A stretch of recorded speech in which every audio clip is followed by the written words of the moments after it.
enviar al correo pues a todos los que se inscribieron para que la tengan como base. También se va a certificar la asistencia. El certificado no les va a llegar al correo, sino que ustedes tienen que descargarlo, pero pues yo les envío un correo cuando eso ya esté listo, cuando ya se haya generado. Entonces, para los que quieran tener su certificado de asistencia, pues espero que hayan ingresado a la sala con el nombre con el que se inscribieron para poder generar el certificado, si no, no se puede.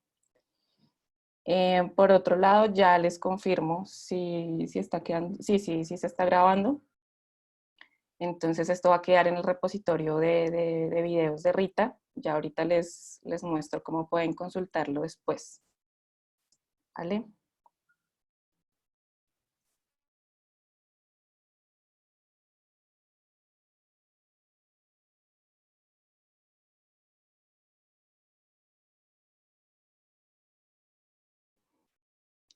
Entonces ahora sí, ¿qué es una arquitectura monolítica? Que es como las arquitecturas tradicionales o que tal vez muchos de nosotros hemos trabajado. Hay muchas definiciones, hay muchos autores que las definen de diferentes maneras, pero pues yo la reuní en este concepto pequeñito y dice: todas las partes de una aplicación se encuentran unidas de forma centralizada en un proceso o contenedor.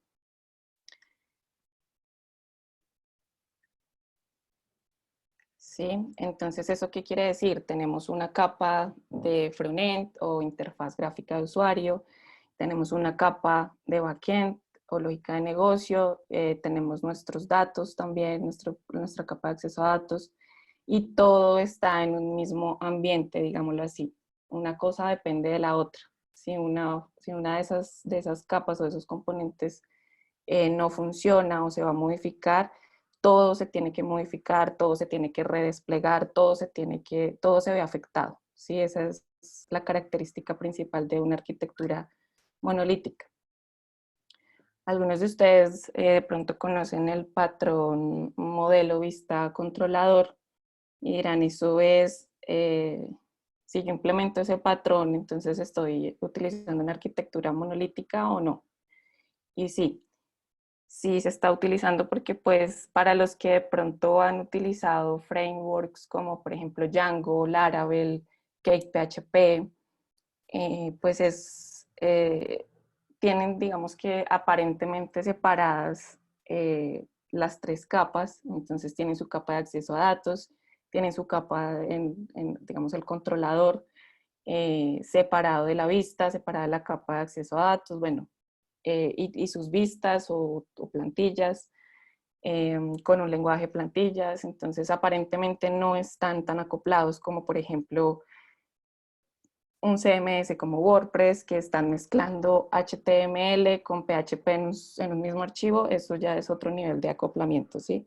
Pero ya aquí aparentemente son tres capas y entonces decimos que están desacopladas y que no tienen nada que ver una con la otra y no dependen. Pero pues sí depende, porque si por ejemplo yo hago un cambio en una vista, voy a agregar un texto,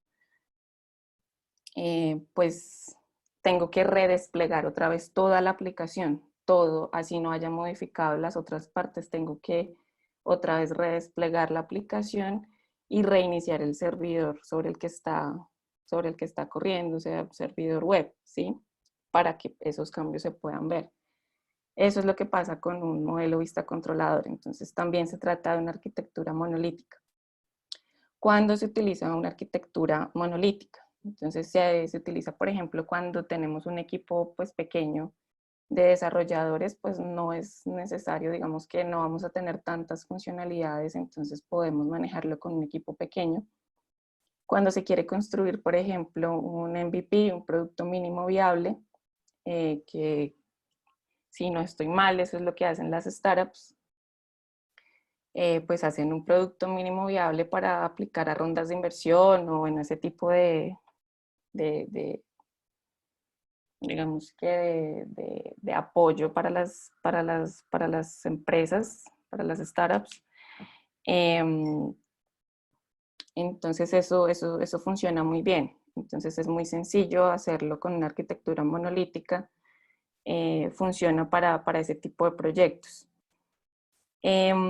Otra cosa es que si, por ejemplo, nuestra aplicación se va a quedar ahí, o sea, digamos, no es que se vaya a estancar, sino que es una aplicación de momento que se va a utilizar durante, no sé, 8, 15 días, pues no hay necesidad de implementar una arquitectura, una arquitectura como la basada en microservicios. Entonces puede ser una arquitectura monolítica, no va a crecer, no va a tener alta concurrencia, no hay que pensar a futuro, entonces se puede utilizar una arquitectura de este tipo.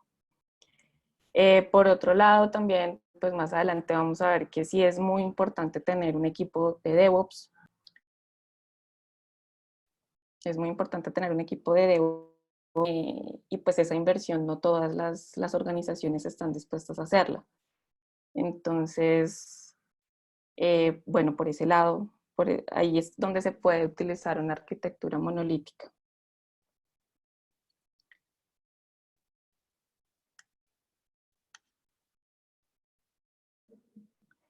Ahora sí, ¿qué es un microservicio?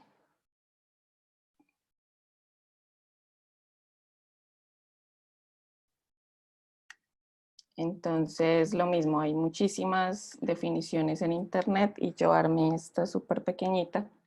Dice, es una aplicación o servicio pequeño con bajo acoplamiento e independiente. ¿Eso qué quiere decir? Que vamos a dividir nuestra aplicación, va a estar dividida en muchas partes pequeñitas que se van a llamar microservicios y cada una es aislada de la otra. ¿Qué va a hacer cada microservicio? ¿Cómo sabemos qué es un microservicio dentro de la arquitectura y dentro de las necesidades del negocio? Lo que va a hacer un microservicio es ejecutar un proceso que va a dar solución a una necesidad de la organización y va a ser, digamos que enfocado en una funcionalidad, una sola funcionalidad.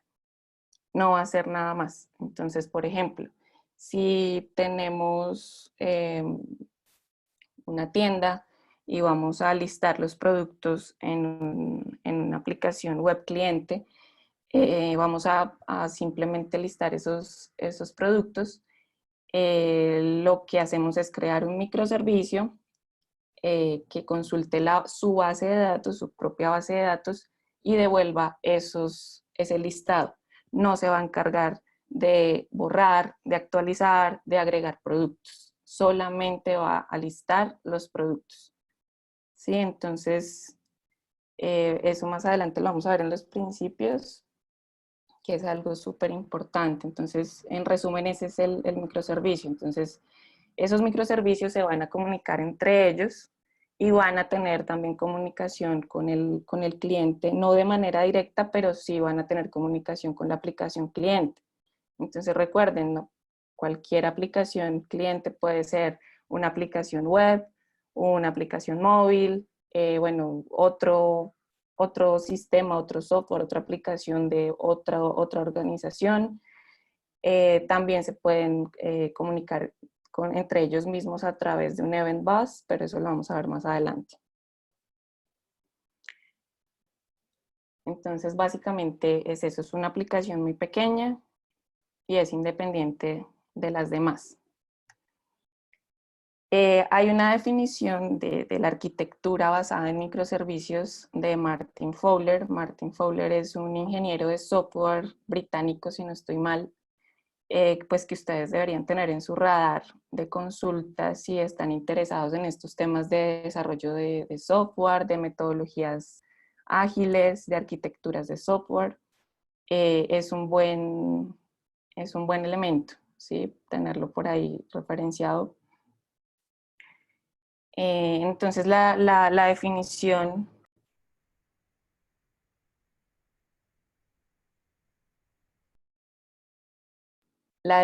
de él, de arquitecturas basadas en microservicios, pues dice que es un enfoque para desarrollar una sola aplicación como un conjunto de pequeños servicios, cada uno de los cuales se ejecuta en su propio proceso y se comunica con mecanismos ligeros, a menudo una API a través de métodos HTTP.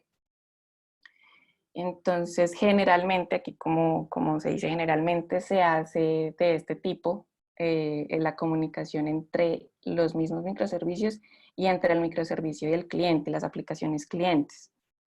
Entonces, pues hay otros métodos, pero pues ese es el más utilizado y por eso es el que más, el que vamos a ver aquí un poquito más a fondo.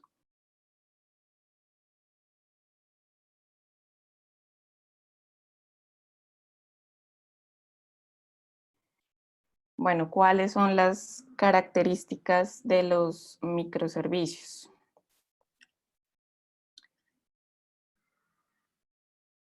Entonces son pequeños y se encargan de una funcionalidad, ¿sí? Entonces ahí está el principio de responsabilidad única para los que están relacionados con el desarrollo de software o están en el pregrado en ingeniería de sistemas o tal vez en su maestría. Pues el desarrollo, bueno, la programación tiene 4 principios y el de responsabilidad única es el primero y el más básico de todos. ¿Eso qué quiere decir? Que una unidad de código puede ser una función, una clase, se tiene que encargar de hacer una cosa y no varias cosas al mismo tiempo. Ese es el principio de responsabilidad única. Entonces, cuando ya se nos...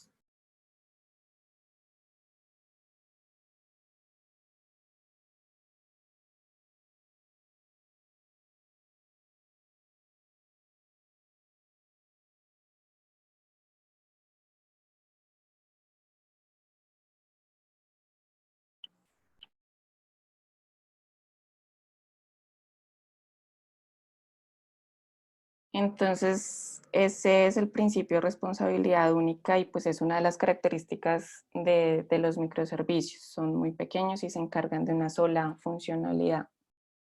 El bajo acoplamiento, entonces, ¿qué es el acoplamiento para los que no han tenido como acercamiento con esta parte de desarrollo de software? El acoplamiento es como el grado de dependencia que tienen los componentes de, de una aplicación, ¿sí? Entonces, la idea siempre buscamos es que en todo proyecto de software, sea la arquitectura que sea, eh, el acoplamiento sea mínimo entre los diferentes módulos o componentes o microservicios en este caso, el acoplamiento sea mínimo. Generalmente pues no se llega a como a ese grado cero de acoplamiento, pero pues la idea es minimizarlo lo que más se pueda, ¿sí? Entonces, pues al pensar en arquitectura basada en microservicios ya estamos pensando en bajo acoplamiento y ya digamos que se soluciona un poquito esa parte. Son independientes en modificación y despliegue. ¿Eso qué quiere decir? Que si yo hago un cambio en un microservicio, no se va a afectar el comportamiento o el estado de los demás. ¿Sí? Son completamente independientes en ese sentido. En cuanto al despliegue, entonces si yo hago una modificación o hago una corrección de un error, pues eso también eso se tiene que desplegar cuando ya se da solución, se tiene que desplegar. Entonces, ese despliegue no va a afectar el estado de los demás microservicios, ¿sí? Son completamente independientes.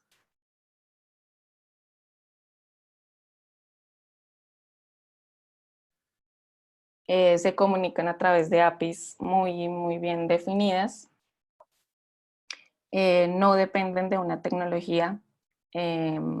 Cuando nosotros estamos pensando en la arquitectura de cualquier aplicación, no tenemos que pensar en tecnologías. Entonces, hasta ahora yo no les he hablado de muchas tecnologías, solo a manera de ejemplo, pero pues aquí no nos vamos a enfocar tampoco en tecnologías porque pues esa no es la idea, ¿sí? La idea es que ustedes tengan en cuenta que primero se tiene que pensar en cómo solucionar la necesidad de la organización según las necesidades, pero se tiene que pensar sobre eso, sobre esa distribución, sobre qué funcionalidades vamos a tener, cómo se van a solucionar, si vamos a tener estos problemas, por ejemplo, de alta concurrencia, cómo lo vamos a solucionar, pero no con qué, ¿sí?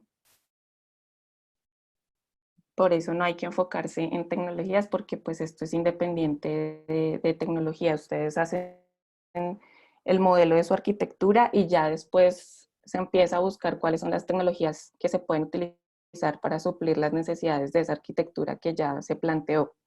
Pero inicialmente solo pensar en la arquitectura.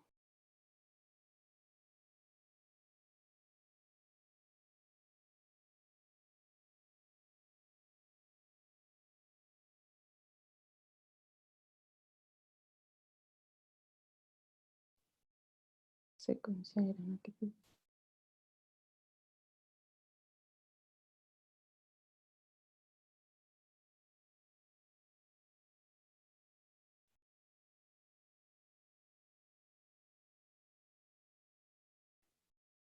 Ahora los principios, cosas a tener en cuenta para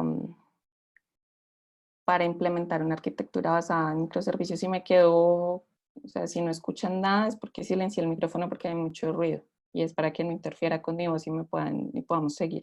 ¿Listo? Entonces, ¿cuáles son las cosas que debemos tener en cuenta a la hora de implementar esta arquitectura o de pensar en esta arquitectura? Primero, no compartir código ni datos entre microservicios y si los comparten se convierte en una aplicación orientada a servicios. Entonces, ¿qué pasa ahí? Cada microservicio, ya les dije, es independiente de los demás. ¿Listo? Y cada microservicio tiene su propia base de datos. Guardan ahí pues lo que necesitan para poder funcionar y guardan referencias a las otras bases de datos de los otros microservicios. ¿Listo? Entonces no puede ser que dos o más microservicios no puede ser que dos o más microservicios estén compartiendo la misma fuente de datos. Eso es una muy mala práctica. Y si pasa, pues ya se convierte en una aplicación orientada a servicios.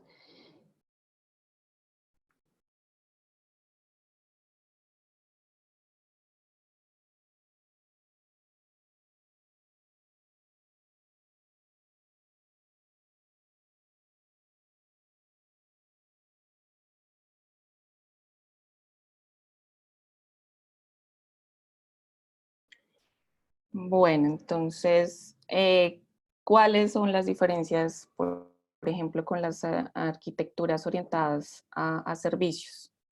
Entonces, pues básicamente, a mi modo de ver, la arquitectura basada en microservicios está basada en la orientada a servicios. Sí, solo que, por ejemplo, aquí hay diferencias muy sutiles, pero que marcan la diferencia, como que cada microservicio cuente con su propia base de datos y no se comparta con los demás. ¿Listo?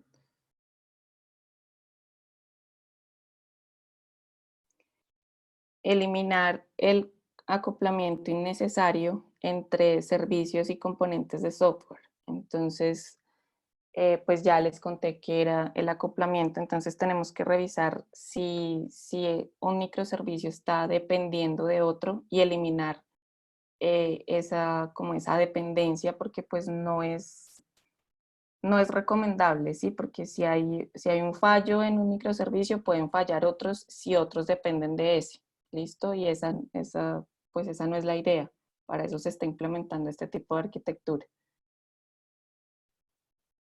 Garantizar el bajo acoplamiento y la alta cohesión. Entonces, pues otra vez, ¿qué es el acoplamiento? Es el grado de dependencia entre los componentes de software de una aplicación.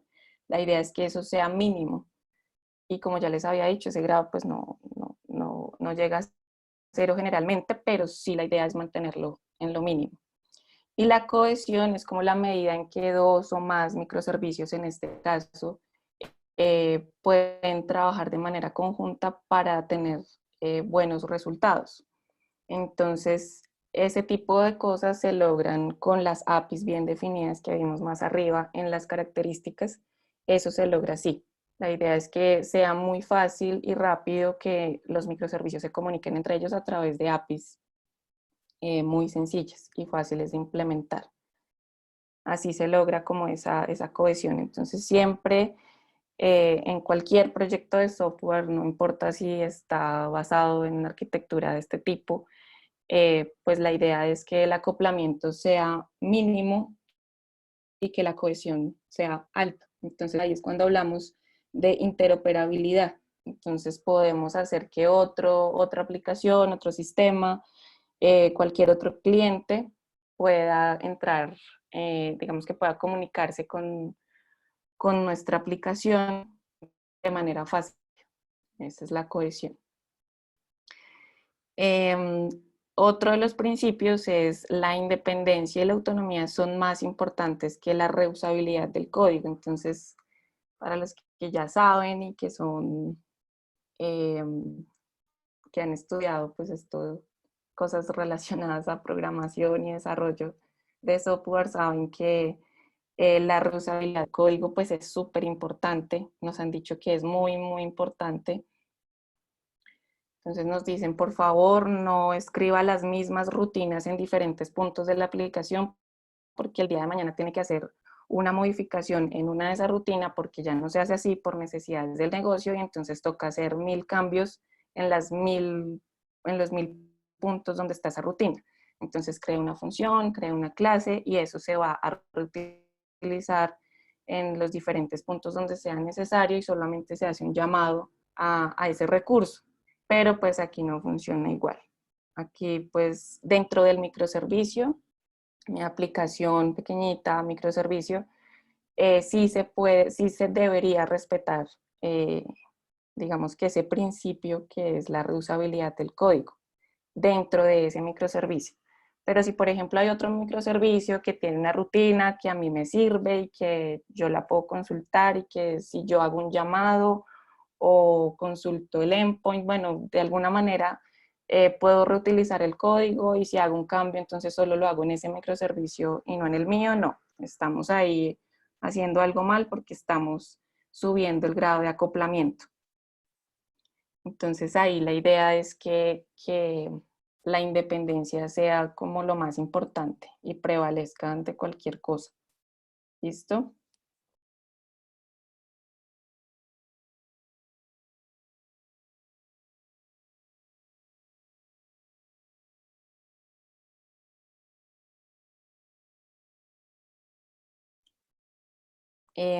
Cada microservicio debe ser responsable de una funcionalidad. Entonces ya les había dicho, son las características de los microservicios, es importantísimo eso.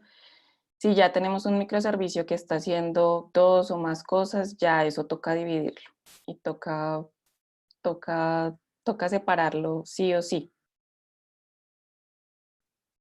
No deben comunicarse directamente entre ellos. Entonces cada microservicio pues expone un endpoint para ser consumido, pero no se consume directamente desde los otros microservicios. Eso se hace a través de un event bus, que ya vamos a ver para allá. Otra cosa también que es un principio y es que tener en los equipos de desarrollo, tener máximo 10 personas. Entonces generalmente cuando tenemos una arquitectura basada en microservicios, y eso le pasa a muchas organizaciones y startups también, que están divididas, tienen un montón de programadores y están divididos en células o equipos más pequeños y cada equipo está encargado de un microservicio. Entonces la idea es que ese equipo no sea de más de 10 personas, aunque ya 10 personas es mucha gente, pero pues ya, pues si toca, toca, pero pues más de 10 personas, no, ya eso es demasiado. Entonces, pues es mejor revisar eso. Si ya hay mucha gente, pues es porque hay muchas cosas de las que se están cargando ese microservicio y ya vimos que no debe ser así, que debe ser solamente una tarea.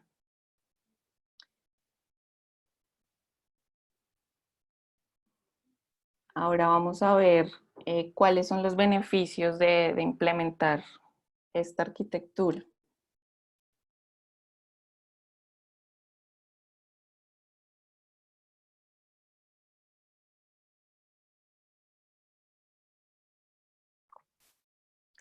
Uno de los beneficios es la modularidad.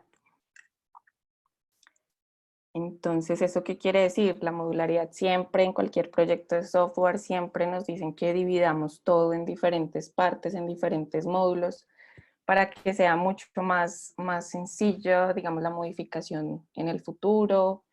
Eh, bueno, y muchísimas otras ventajas que trae eso de la modularidad.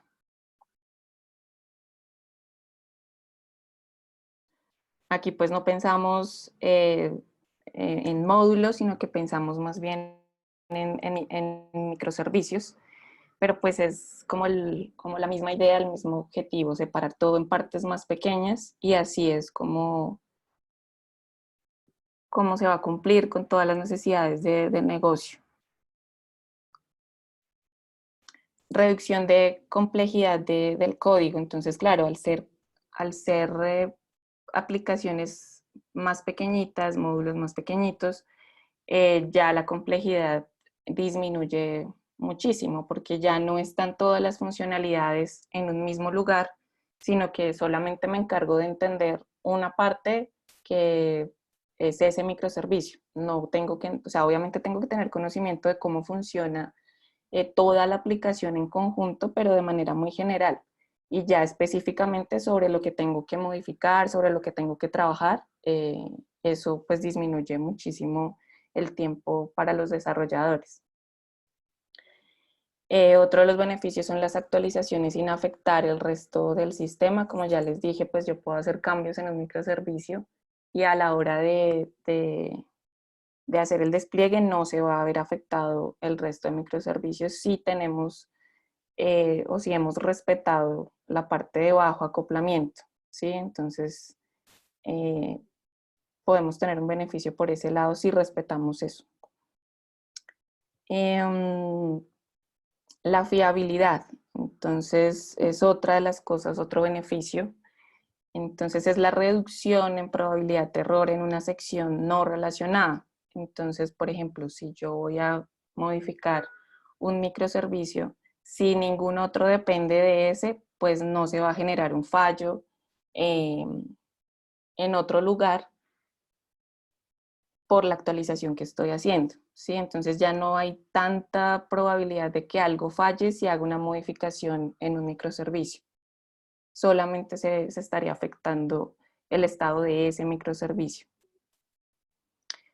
Hay un mayor control sobre el equipo de desarrollo de toda la aplicación.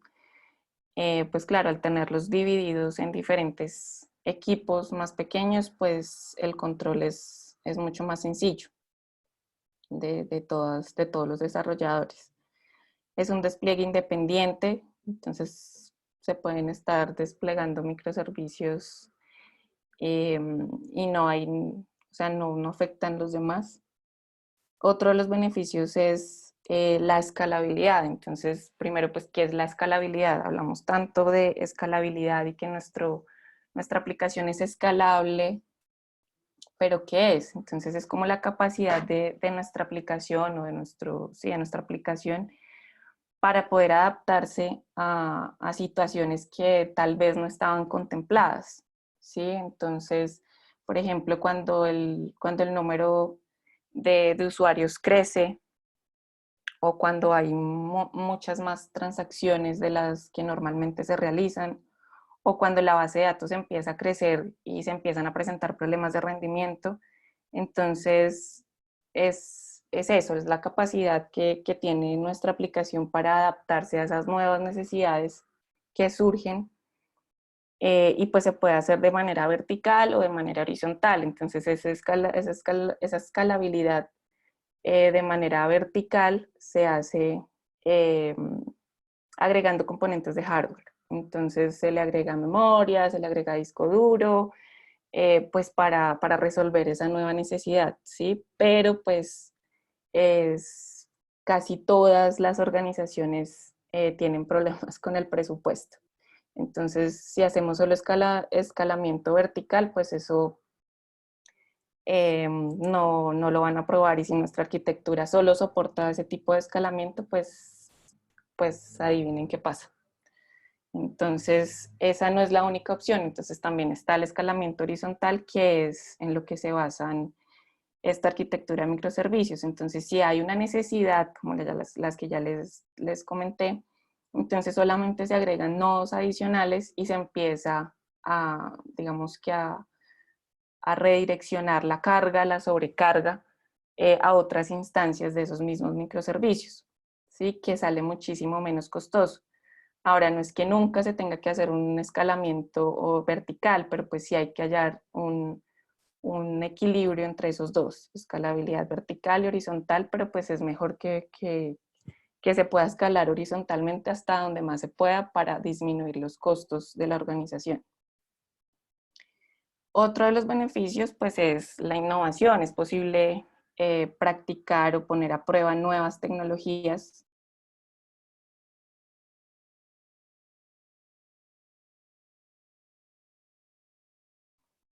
Es posible practicar o poner a prueba, como les decía, nuevas tecnologías en nuestra aplicación sin afectar el resto de funcionalidades de los otros microservicios. Entonces, no sé, para los que son muy curiosos, pues quieren probar una nueva tecnología, un nuevo framework, un nuevo lenguaje,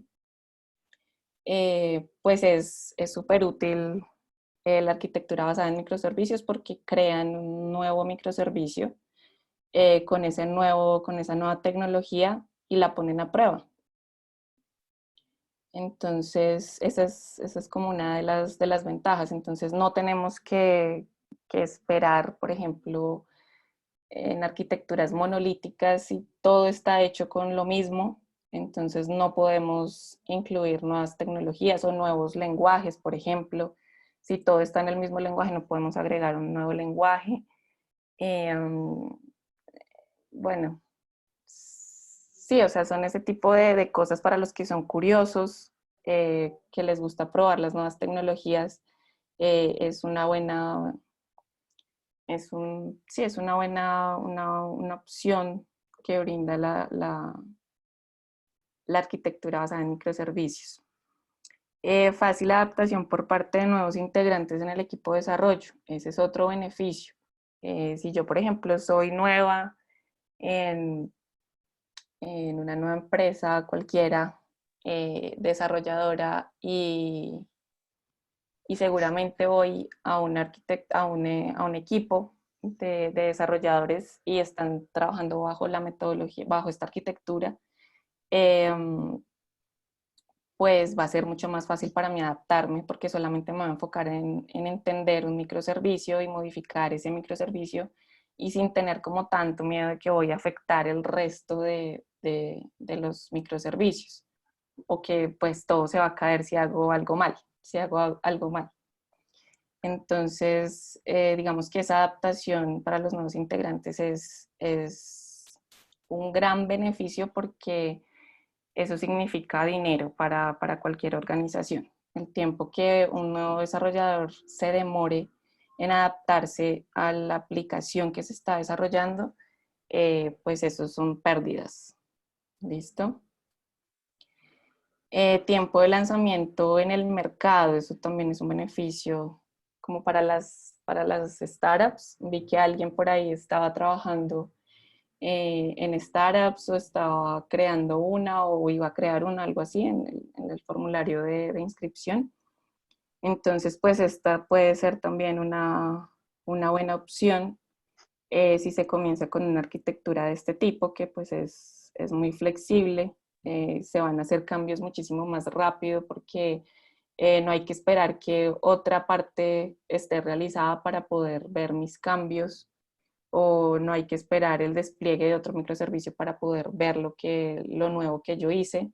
Entonces, digamos que ese tiempo de lanzamiento es muy, muy importante para ese tipo de organizaciones. Otro beneficio es el code review. Pues cuando uno hace un cambio, soluciona un error dentro del código de un microservicio, por ejemplo, yo tengo que hacer un pull request si se está manejando, digamos que esa metodología. Bueno, pues para los que no saben. Entonces, hay un control de versiones del software, eso generalmente se hace con Git, y yo tengo que hacer un pull request para que se pueda mezclar lo que yo hice con la rama de desarrollo, con la rama de QA o con la rama de producción, como se esté manejando. Pues yo tengo que hacer ese pull request para que otras personas revisen mi código y revisen mi calidad de código, ¿sí? Entonces, ese code review es eso. Entonces, para la calidad del código es muy importante realizar ese code review. Entonces, si es solamente un microservicio, es solo una parte la que se va a ver afectada, pues facilita mucho a los demás integrantes del equipo hacer esa revisión de código.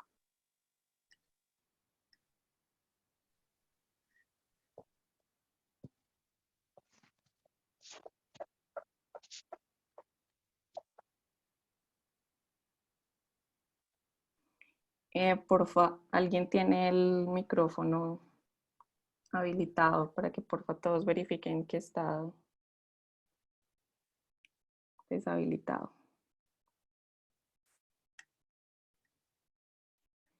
Listo, entonces ahora los retos o algunos le dicen desventajas, pero pues es mejor llamarlos retos a la hora de implementar esta arquitectura.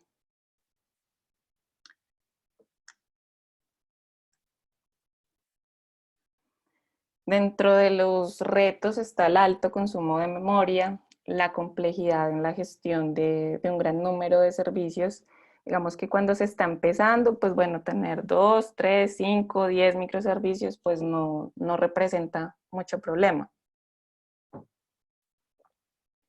Pero, pero pues cuando ya eso va creciendo, pues ya se necesita gestionar eso de alguna manera, eh, digamos que sin darle más carga a los desarrolladores, ¿sí?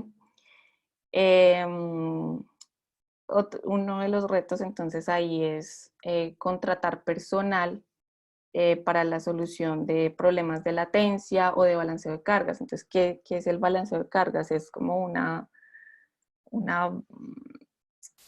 eh, un patrón, podría decirse, para redireccionar las peticiones a diferentes instancias cuando hay alta concurrencia, ¿sí? Entonces, de eso se encargaría ese personal de qué tipo es. Entonces son los llamados DevOps. Entonces en este tipo de arquitecturas, cuando tenemos muchos microservicios, es súper importante tener DevOps ahí, un buen equipo bien formado de DevOps. Pues inicialmente pues no tiene que ser un equipo de 10 personas, pues se puede empezar con uno, pero y así a medida que vaya creciendo la aplicación y la complejidad en la gestión de todos esos microservicios, pues se puede ir agregando más personal de este tipo. Otro de los retos es la integridad de los datos. Entonces, como cada microservicio, ya les dije, tiene su propia base de datos, pues ustedes dirán, pero ¿cómo así? Si tiene su propia base de datos de usuarios, por ejemplo, un microservicio tiene su base de datos de usuarios y otro por allá también necesita asociar alguna compra a un usuario y, y son bases de datos diferentes, y si se actualizan los datos de un cliente en una base de datos con un microservicio y si en la otra base de datos se asocia una compra y bueno, y no tienen como los mismos datos, digamos la dirección, entonces a dónde se envía, bueno, se pueden generar problemas de consistencia y coherencia de los datos. Entonces ahí se tienen que aplicar muchos patrones, bueno, no muchos, pero sí varios patrones para asegurar esa consistencia y coherencia de los datos. Pues esos patrones ya se nos salen un poquito de esta parte introductoria, pero sí es bueno tenerlo en cuenta, ¿sí? Hay que implementar ciertas estrategias para garantizar eso. Otro de los retos es el monitoreo. Entonces, cuando hay muchos microservicios, si algo falla, yo no puedo estar revisando microservicio por microservicio a ver cuál es el que falló o para ver dónde es que está el error. Entonces, se tienen que utilizar herramientas de monitoreo Eso también lo hacen personas de DevOps, sí, como de esa parte de administración de infraestructura, lo mismo que los despliegues. Los despliegues no es posible que yo tenga que hacer a mano un despliegue de un microservicio o varios al mismo tiempo, porque eso quita muchísimo tiempo, entonces los despliegues tienen que ser automatizados. Eso también lo hace un DevOps. Entonces, si se dan cuenta, aquí es muy importante, es muy valioso el trabajo de un desarrollador, pero también es muy importante y muy valioso el trabajo de un DevOps. Obviamente nosotros como desarrolladores deberíamos tener básicos de este tipo de administración o administración de arquitecturas basadas en microservicios, si es lo que vamos a utilizar, pero son los básicos y podemos suplir eventualmente cualquier necesidad de DevOps, pero no siempre, ¿sí? Cuando eso ya crece, ya eso no le compete al desarrollador, sino que se tienen que dividir esas cargas, ¿sí? Martin Fowler, por ejemplo, dice, hay formas conocidas de gestionar todo esto que les digo, monitoreo, despliegues, balanceo de cargas, pero ese esfuerzo extra. Y nadie que conozco en desarrollo de software parece tener muchísimo tiempo libre. Entonces, la idea es que así como hacemos con los microservicios, que cada uno se encargue de una cosa, lo mismo hagamos con el personal de desarrollo y DevOps, que cada quien se encargue de lo que tiene que encargarse, porque entonces si un desarrollador se encarga de programar y de garantizar la alta disponibilidad de la aplicación, pues se van a descuidar sí o sí las tareas de desarrollo. ¿Listo?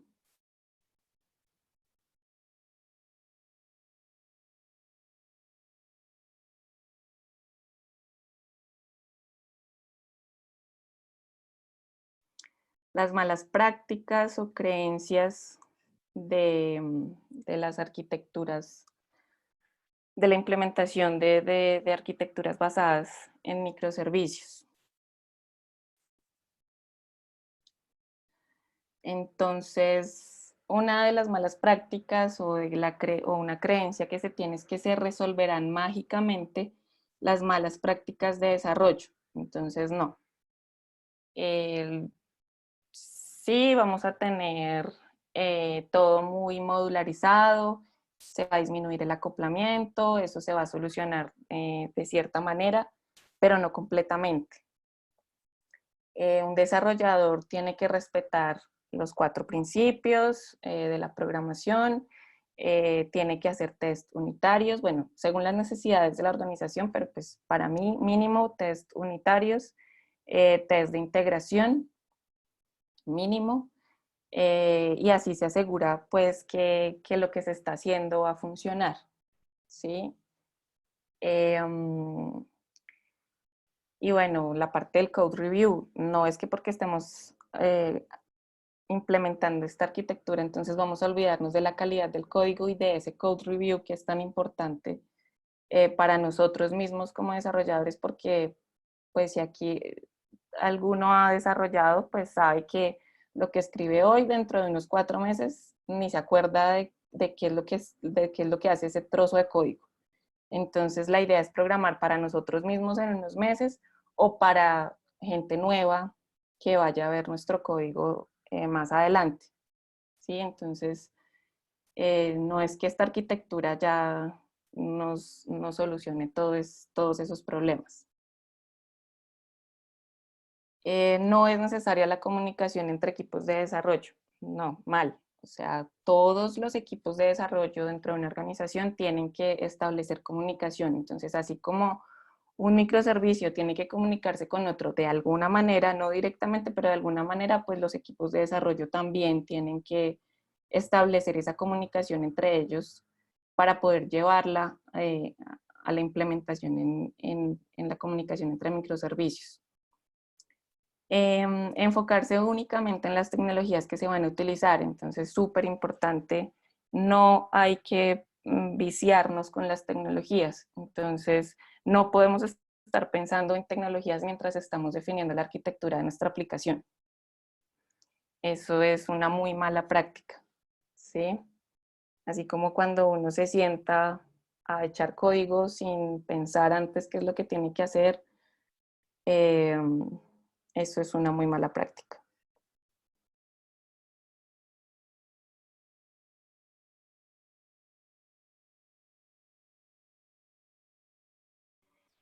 Y bueno, la otra mala práctica que ya les había comentado, los desarrolladores se encargan también de la infraestructura y pues eso no tiene que ser así, ¿sí? Se pueden estar descuidando tareas de desarrollo muy importantes por mantener o garantizar la alta disponibilidad de lo que ya está y de lo que está funcionando.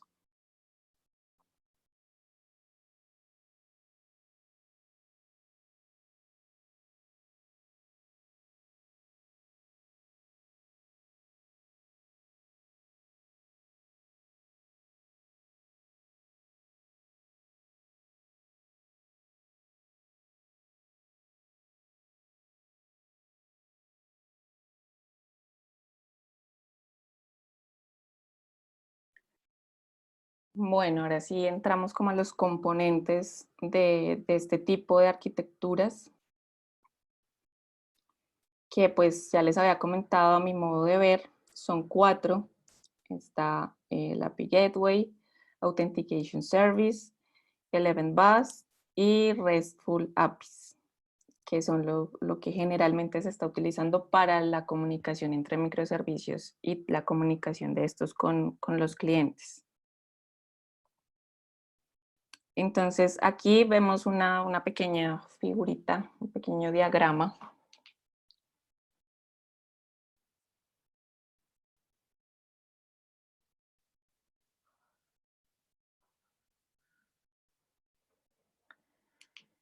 Un pequeño diagrama aquí, entonces voy a activar esto.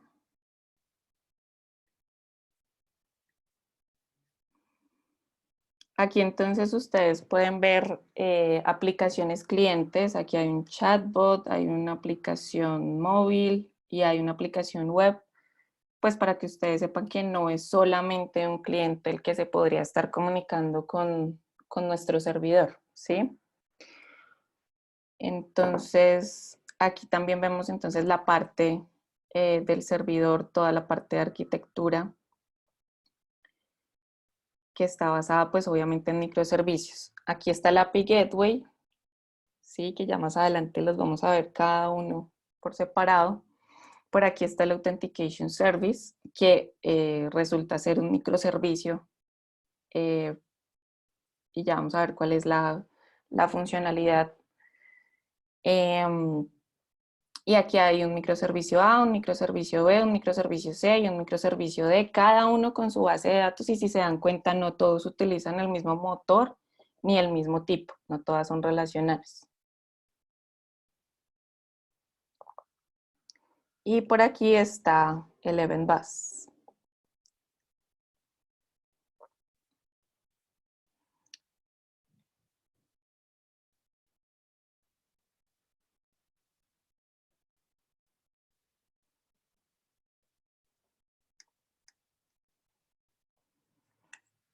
Entonces vamos con el API Gateway. Entonces primero definamos qué es un API para los que de pronto no están familiarizados con este tipo de conceptos. Pues las siglas son siglas y pues lo que traducen es interfaz de programación de aplicaciones. ¿Eso qué es? Pues es un conjunto de procesos o subrutinas que se ofrece o que ofrece una aplicación para que pueda ser utilizado por otra aplicación, ya sea cliente bueno, todas las aplicaciones serían clientes. Entonces sería de otro tipo, de otra aplicación, para que pueda ser utilizado por otra aplicación. ¿Listo? ¿Qué hace el API Gateway? Principalmente, la funcionalidad es redireccionar las peticiones que se realizan a través de métodos HTTP o por HTTP a los microservicios encargados. Entonces, si se dan cuenta, los microservicios no tienen comunicación directa con los clientes. Todo se hace a través del API Gateway. ¿Listo?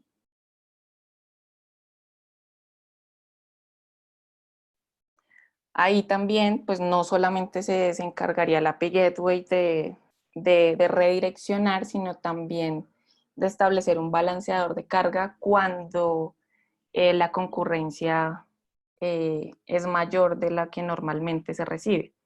Entonces, esa parte como de contingencia, de establecer el balanceador de carga para que nuestra aplicación no se caiga, se hace desde el API Gateway.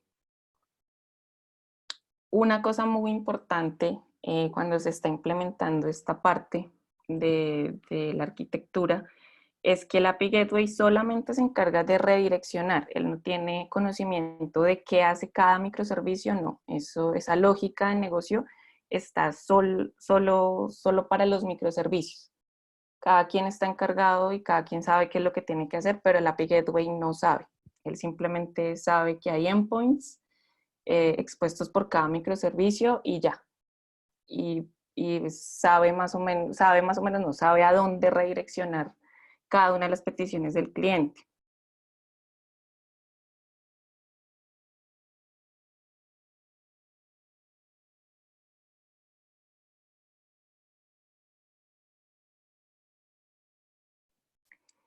Entonces, si aquí se dan cuenta, la petición la hace el cliente a través del API Gateway. A ver, habilito otra vez esto. Los clientes hacen la petición a través del API Gateway y el API Gateway pues ya tiene conocimiento de todos los endpoints de los microservicios y simplemente los redirecciona. Entonces, aquí al final pues generalmente tienen un verbo, puede ser, sí, un verbo o la acción que desean realizar y ya con eso él los redirecciona al microservicio que se va a encargar de dar respuesta a esa petición. Cada microservicio pues está expuesto aquí, por ejemplo, se dan cuenta que cada uno tiene una IP diferente, tienen un puerto diferente, ¿sí? Entonces, esa es como la función del API Gateway.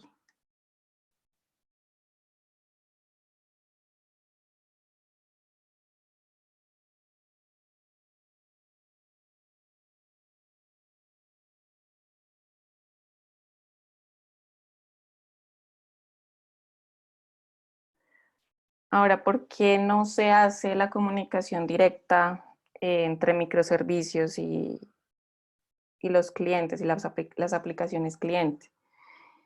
Primero, pues el cliente debería almacenar muchísimos endpoints. Entonces, si se dan cuenta, cada microservicio tiene una IP diferente, tiene un puerto diferente generalmente. Entonces, el cliente debería almacenar todos esos endpoints y entonces tendríamos un pequeño repositorio de endpoints porque generalmente son muchos los que, digamos, muchas acciones o muchas peticiones las que se van a realizar a diferentes microservicios. Entonces, ese archivo o ese archivo donde tenemos nuestros endpoints va a ir creciendo y cada vez que se cree un nuevo endpoint, pues eso tiene que cambiar. Bueno, o sea, es muy engorroso para la parte del frontend y el frontend no debería estar encargado de gestionar ese tipo de cosas. El frontend me refiero a todas las aplicaciones cliente. Los microservicios pueden cambiar su versión y en consecuencia también los endpoints. Entonces, generalmente en los endpoints está la versión del microservicio. Está la versión en la que se encuentra el microservicio. Entonces, si yo hago una modificación en el microservicio, cambia esa versión en el endpoint y tocaría cambiarlo también en el cliente. Entonces, no estamos respetando el bajo acoplamiento, ¿sí? Porque ahí ya entonces el cliente estaría dependiendo de un cambio que se realizó en el en el microservicio y esa no es la idea. ¿Listo?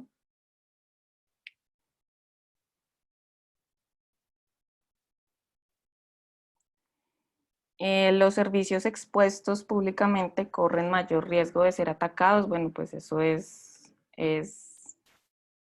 pues es básico. Entonces el API Gateway lo que hace es también revisar esa parte. Si hay un ataque o hay una intención sospechosa, pues él se encarga de rechazarla o de avisar, de alertar que se está teniendo un ataque o un acceso malintencionado. De eso se encarga el API Gateway, pero si no se tiene, pues entonces los microservicios quedan completamente expuestos. Además, cada microservicio estaría enfocado en su funcionalidad y también en validar si la petición es sospechosa o no, si es malintencionada o no, y esa no es la idea. Otro de los problemas es que, bueno, digamos que con la implementación de una API Gateway, pues se pueden establecer restricciones. Entonces, por ejemplo, si yo tengo un cliente que no, digamos, un cliente, una aplicación móvil que no quiero que actualice los datos del perfil, simplemente los va a ver, pero si hace una petición para actualizar esos datos, pues no lo va a dejar pasar. Sí, entonces eso se hace desde la API Gateway, se establecen permisos para realizar ciertas acciones a través de esas peticiones.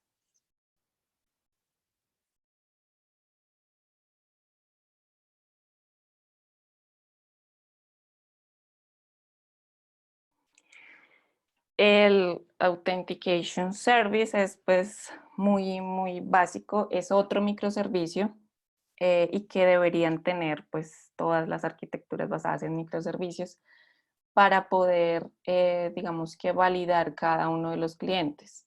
Entonces, ¿qué hace? ¿Qué hace ese microservicio? Entonces se encarga de autenticar esa aplicación cliente proporcionándole y validando un token después de que el cliente hace la petición para una de esas dos acciones. Entonces, la primera petición que haría un cliente a nuestra aplicación sería la del token.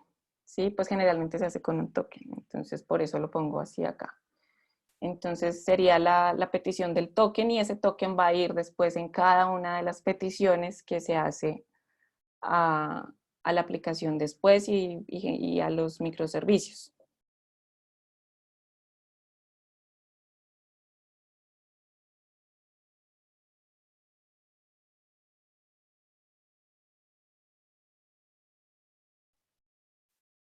Ahora, otra de las partes es el Event Bus, el Event Bus, pues que es como la columna vertebral de la arquitectura basada en microservicios, ¿sí? Permite la comunicación entre microservicios a través de una comunicación basada en eventos y está basado en el patrón Publish Subscribe.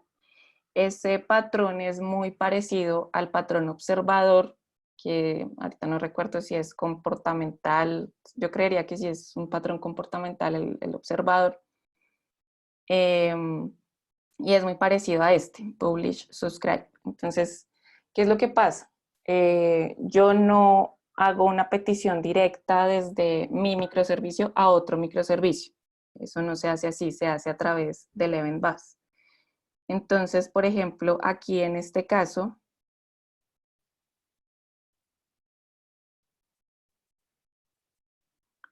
aquí entonces entra una petición de un cliente. Aquí, por ejemplo, dice que la petición es para confirmar una reserva.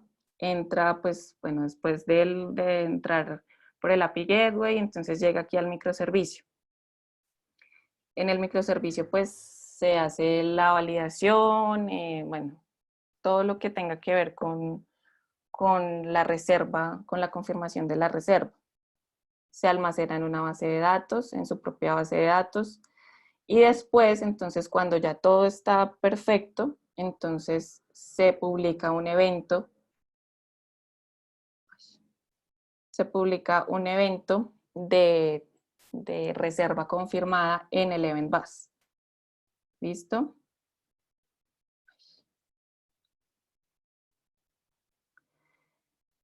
Se publica entonces ese evento en el event Bus.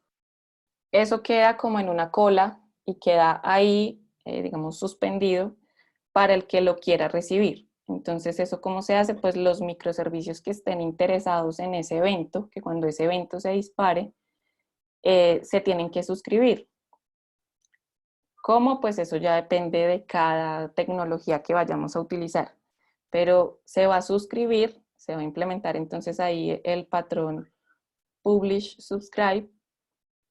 Se va a suscribir y cuando este evento llegue al Event Bus, entonces simplemente este microservicio, por ejemplo, fue el que se suscribió a ese evento. Entonces, simplemente va a recibir lo que este microservicio envió al Event Bus. ¿Listo? Entonces, y ahí pasa lo mismo. Entonces, no tiene que ser un solo microservicio el que se suscribe a un evento. Pueden ser todos, pueden ser 2, pueden ser 5, bueno, los que sean necesarios. El evento está disponible para todos los microservicios que lo necesiten, ¿sí? Entonces, como vemos aquí, pues el Event Bus toma el rol de intermediario en la comunicación entre microservicios. No se hace de manera directa.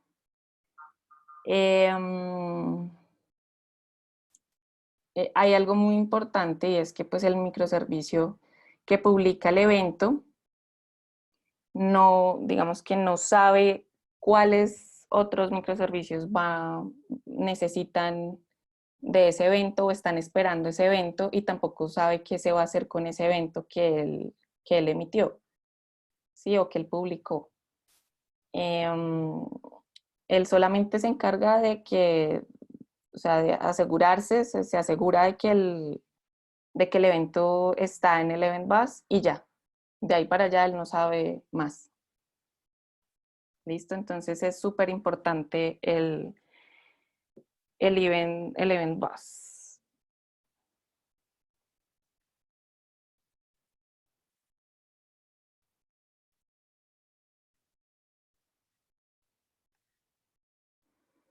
Están las APIs RESTful, entonces generalmente los clientes se comunican a través de las APIs RESTful bajo peticiones HTTP, entonces esas peticiones tienen métodos como post, get, delete, put, patch, bueno, y hay otros.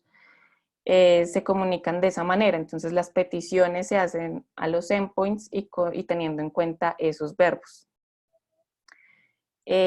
¿Cómo se envían los datos? Se pueden enviar a través de XML, formatos con XML, o puede ser con JSON, que es uno de los más utilizados hoy por hoy. JSON es JavaScript Object Notation. Para los que conocen JavaScript, pues ya saben más o menos cómo es la estructura. Es una estructura que tiene elementos clave-valor, más o menos. Entonces, para los que han trabajado con Python, puede ser un diccionario. Es muy parecido, igual, a un diccionario. Y bueno, pues para cada una de las peticiones, el servidor tiene que enviar una respuesta y un código de estado de esa petición. Entonces, puede ser un código netamente informativo o puede ser un código de petición de respuesta exitosa, o puede ser de redirección, o que hubo un error en el cliente al hacer la petición, de pronto los datos no se enviaron como esperaba, como esperaba el microservicio, o un error directamente en el servidor. Eso sería un error en el microservicio. Entonces, eso ayuda muchísimo a los clientes, a las aplicaciones clientes, Lo mismo que establecer esas APIs, eso se tiene que hacer entre el desarrollador backend y el desarrollador frontend. Pues cuando, digamos, ustedes están consumiendo una API pública como la de Google, como la de Facebook, pues ustedes se tienen que acomodar. Pero cuando están dentro de una organización o dentro de un proyecto, pues esos, digamos que ese contrato, no sé si decirlo así, que se establece entre backend y frontend, eso se tiene que definir muy bien. Entonces, ¿cuál es la estructura de ese JSON o de ese XML que le va a enviar el backend al frontend y el frontend al backend? ¿Sí? Eso es súper importante y se tiene que hacer entre los dos roles, digámoslo así.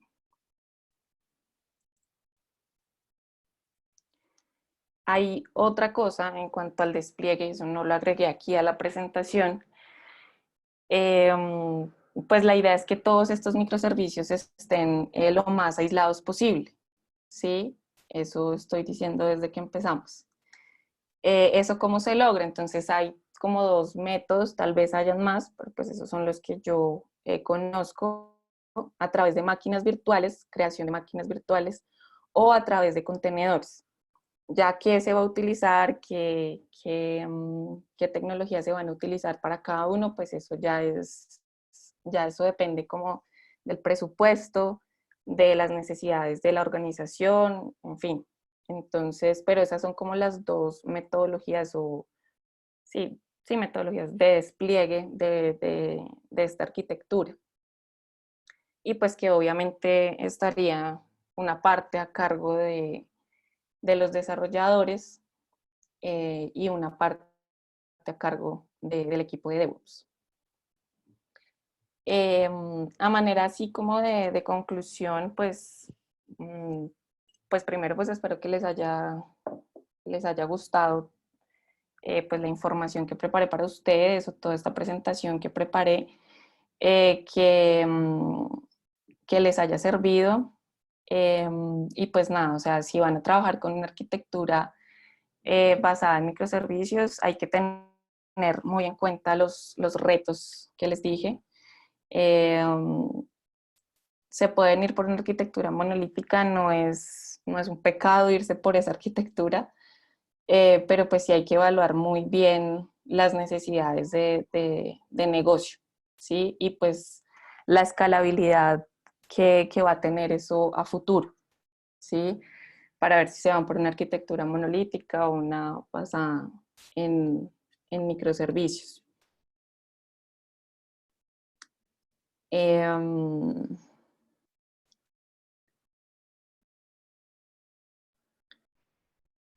y bueno, pues eso era como lo que les tenía preparado. Eh, si alguno tiene pues alguna pregunta, de pronto no ahorita, sino más adelante, me pueden escribir. Mi correo es software.rita@correo.distrital.edu.co. Está el sitio web de Rita y está la plataforma de soporte. Eh, en este momento van a hacer dos preguntas en en el chat,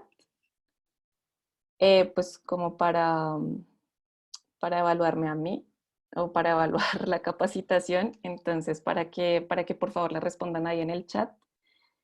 Y mientras tanto yo les voy contando la parte de certificados y la parte de soporte. Eh, la parte de los certificados, ya les había dicho al comienzo, pero de pronto algunos no escucharon, se va a dar un certificado de asistencia a las personas que estuvieron aquí conectadas en este momento, porque pues esto va a quedar grabado y si lo van a ver después no vayan a pedir certificado porque no se les va a dar. Entonces, esta tarde o mañana en la mañana yo genero los certificados y les envío un correo con el enlace donde pueden descargarlos para los que estén interesados. La presentación la envío también en ese mismo correo para todos los inscritos.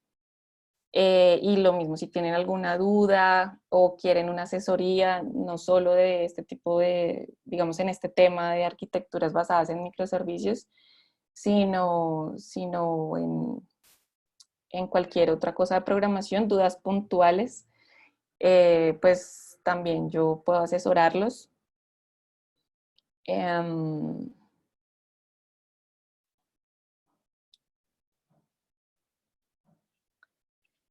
¿Qué más? Ah, bueno, les voy a mostrar.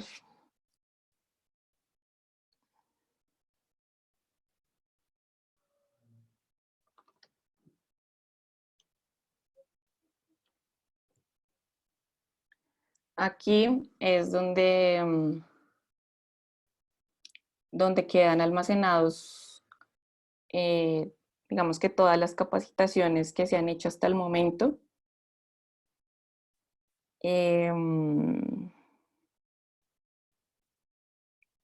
Pueden buscar acá, por ejemplo, hay una de Python, aquí ya la tengo. Aquí hay dos de Python, esta, por ejemplo, es la primera que se hizo como webinar. Esta ya es la segunda y está un poquito más actualizada. Esta se hizo este año.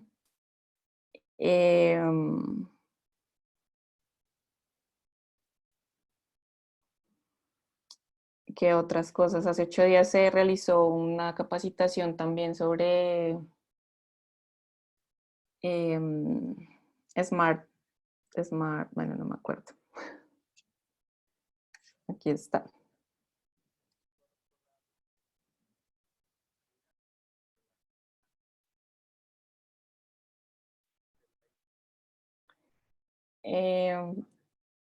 ¿Alguien por ahí tiene el, el micrófono activado?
Ay, no me estaban escuchando.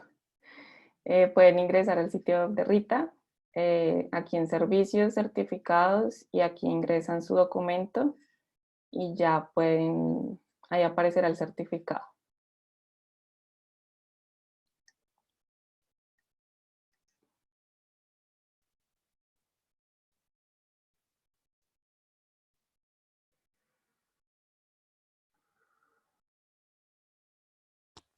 Hola, buenos días. ¿Me escuchan? Tengo una pregunta. Sí, hola, cuéntame. Es más sobre el tema de la capacitación. Si tienes algunos consejos, algunos tips que se manejen para hacer las transiciones de monolito a microservicios sin tener pues que bajar la aplicación del monolito, sino que se pueda hacer en paralelo mientras sigue operando. Bueno, pues ahí sí, primero pues hay que definir a dónde se quiere llegar, entonces establecer como la nueva arquitectura desde todas las funcionalidades que tiene ese monolito, eh, tener la arquitectura, pensar bien la arquitectura y empezar por las funcionalidades que no tienen, digamos que alto impacto, empezar por ese lado. Entonces empezar a crear microservicios con funcionalidades muy pequeñas y de bajo impacto. Hacer la prueba, hacer pruebas, pues obviamente unitarias, bueno, en fin. Mm, no, pues es que eso es súper difícil pasar de un monolito a una arquitectura basada en microservicios. Em, después de eso, o sea, dejar eso en producción sin, digamos que sin eliminar esa funcionalidad del monolito, pero cuando ya se tenga esa funcionalidad en producción y se ve que está bien, entonces ahí sí ya se borra eh, de la aplicación monolítica, digámoslo así.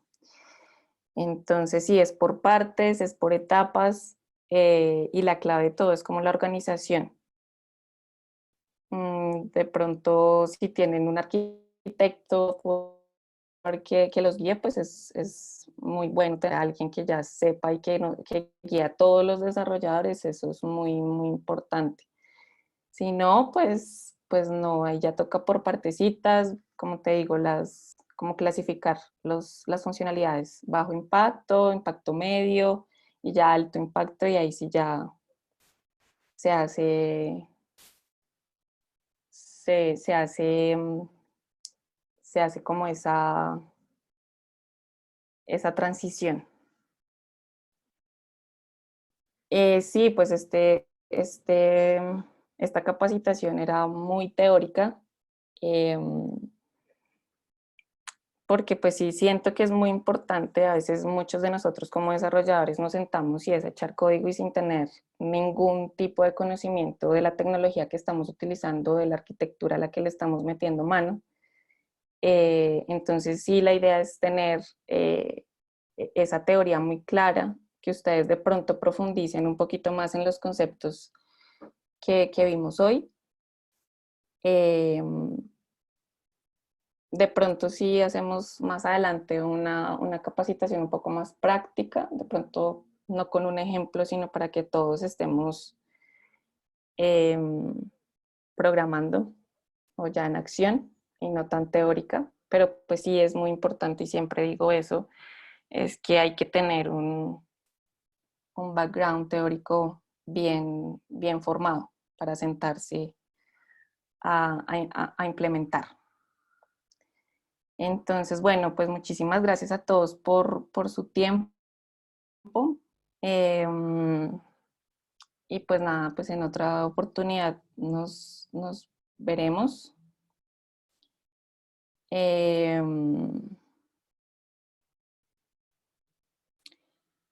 bueno, ahí Christopher está enviando un recurso que puede ser interesante para todos. Entonces, para que profundicen. Pues esta es como la idea, que todos aprendamos y que se solucionen las dudas de todos. ¿Listo? Entonces, muchísimas gracias a todos, que estén muy bien, que tengan un feliz